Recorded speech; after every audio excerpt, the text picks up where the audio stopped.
शादी की सारी रस्में खत्म हो चुकी थी और अंत में एक वेडिंग पार्टी ऑर्गेनाइज की गई थी। शादी की कीमती से कीमती तोहफे उन्हें मिले थे, लेकिन माँ ने कुछ अलग ही तोहफा अंजलि को दिया था।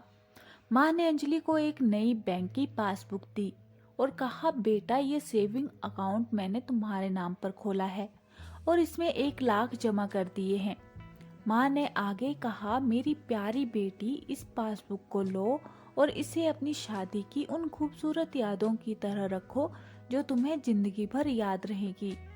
जब जब कुछ अच्छा या फिर यादगार तुम्हारी जिंदगी में घटे तो इसमें कुछ रकम जमा कर दिया करना, और ये रकम किस कारण से जमा कर रही हो वह जरूर मेंशन करना।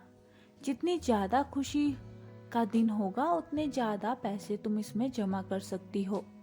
पहली राशि मैंने तुम्हारे लिए जमा कर दी है, अब इसे आगे तुम अपने पति के साथ बढ़ाना, और जब कई सालों बाद तुम इसे देखोगे तो तुम्हें पता चलेगा कि तुमने अपने जीवन में एक दूसरे के साथ कितने खुशी के पल जिए हैं। अंजलि ने बाद में ये बात अपने पति को बताई। दोनों को ये सुझाव बड़ा पसंद आया और अब दोनों ही उस वक्त का इंतजार करने लगे जब इस खाते में कुछ पैसे जमा कराए जाएं। महीनों बाद उनकी पासबुक कुछ इस तरह से दिखने लगी। 19 जनवरी 10,000 शादी के बाद पति का पहला बर्थडे मनाया। 27 फरवरी 20,000 पत्नी को नौकरी मिली। 25 मई 20,000 वेकेशन शिमला में। 3 जून 50,000 पत्नी प्रेग्नेंट हुई। 22 जुलाई 40,000 पति को प्रमोशन मिला। और ये सिलसिला आगे बढ़ता रहा।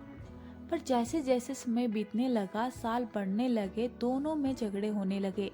छोटी छोटी बातों पर वे अक्सर एक दूसरे के साथ बहस करते, कभी कभी बिना बात के ही झगड़ा करने लगते। धीरे धीरे दोनों के बीच बातें बंद हो गई। वह दोनों ही अब अपनी शादी के फैसले पर पछताने लगे। दोनों को ही ऐसा लगने लगा कि उन्होंने दुनिया के सबसे घटिया इंसान से शादी की है। शायद उनके बीच का वह प्यार कहीं गुम हो गया था जो पहले था। एक दिन अंजलि ने अपनी माँ से बात की, माँ, अब हम साथ में नहीं रह सकते। हम दोनों ने ही फैसला लिया है कि अब तलाक लेकर अलग हो जाए। मुझे समझ में नहीं आ रहा कि मैंने ऐसे इंसान के साथ शादी करने का फैसला कैसे लिया था। उनकी माँ ने कहा, बिल्कुल इसमें कोई बड़ी बात नहीं है, तुम वही करो जो तुम्हारा दिल कहता है। अगर तुम दोनों ही साथ नहीं रहना चाहते तो अलग होने में ही भलाई है। लेकिन उससे पहले एक काम करो, तुम्हें वो पासबुक याद है जो मैंने तुम्हारी शादी पर के दिन दी थी? सबसे पहले उस खाते में जमा सारे पैसे निकालो, उन्हें खर्च कर डालो। तुम्हें ऐसी कमजोर शादी का कोई भी रिकॉर्ड नहीं रखना चाहिए। अंजलि अपनी माँ की बात से सहमत थी, इसलिए वो वहां से सीधे बैंक चली गई और बैंक में लाइन में लग गई ताकि उसे अकाउंट को बंद करवा सके। जब वो लाइन में खड़े होकर इंतजार कर रही थी, तब उसने एक नज़र उस पासबुक के अंदर लिखे रिकॉर्ड पर डाली। उसने पढ़ा और पढ़ती रही। वह सारे पल और खुशियां जो उसने अपने पति के साथ सजाए थे, सब उसकी आंखों के सामने आ गया और उसकी आंखों से आंसू आ गए। वह तुरंत वहां से निकलकर अपने घर पहुंची। अंजलि ने घर पहुंचकर सबसे पहले वह पासबुक अपने पति के हाथों में रखी और बोली कि तलाक लेने से पहले इस खाते में जमा सारे पैसे खर्च कर दो और इस खाते को बंद कर दो।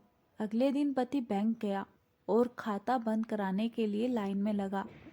जब वह लाइन में अपना नंबर आने का इंतजार कर रहा था, उसने एक नज़र उस पासबुक पर डाली। उसने पासबुक के अंदर लिखे रिकॉर्ड को पढ़ा और पढ़ता ही गया। भूतकाल में अपनी पत्नी के संग जिए वह खुशियों के पल, वह सुंदर यादें, वह प्यार के पल उसके नज़रों के सामने किसी मूवी की तरह चलने लगे। थोड़ी देर बाद वह भी बैंक से निकला और सीधे घर पहुंचकर पासबुक उसने अंजलि के हाथ में रख दी।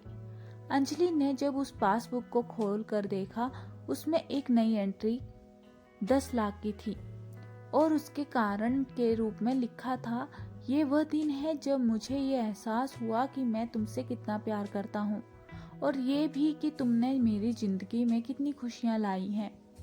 वह दोनों एक दूसरे के गले लग गए, खूब रोए और उन्होंने उस पासबुक को संभाल कर तिजोरी में रख दी। दोस्तों, जिंदगी में गिरना कोई बड़ी बात नहीं है।